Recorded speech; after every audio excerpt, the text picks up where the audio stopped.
করলাম, আমার কাছে 2টা থাকার কথা, বাট আমি পাইলামই না খুঁজে। দেন আমি দোকানে গেলাম, দোকানে যে 12 ইঞ্চি বোর্ড আছে বাট 14 ইঞ্চি নাই। মানে আমি কি একটা প্রবলেমে পড়ে গেলাম যে 14 ইঞ্চি বোর্ড নাই, তাহলে আমি সেট করব কিভাবে?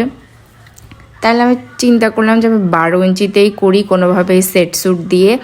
বাট এই যে সামনেটুকু জায়গা একদমই নাই, পাশে জায়গা আছে বাট সামনে একদমই জায়গা থাকবে না, এরকম আর কি। তো আমি ওই রকমই সেট করলাম, যে কিছু করার নাই, যখন 14 ইঞ্চি বোর্ড নাই কারোই কাছে না, আমার কাছেও নাই, দোকানেও নাই। তো এই মুহূর্তে আসলে কিছুই করার ছিল না। তো তারপর আমি এইরকমই সেট করে দিলাম। এই অবধিও সব কিছু ঠিক ছিল। দেন যখন আমি ফটো পেপারটা এই কেকের ওপর বসাতে যাব, মানে ফটো পেপারটা আমি যেরকম দোকান থেকে দিছে ওই রকমই নিউজ পেপারের মধ্যে নিয়ে তার উপর একটা ব্যাগ নিয়ে ওই রকমই এসে বাসায় এসে রেখে দিছি।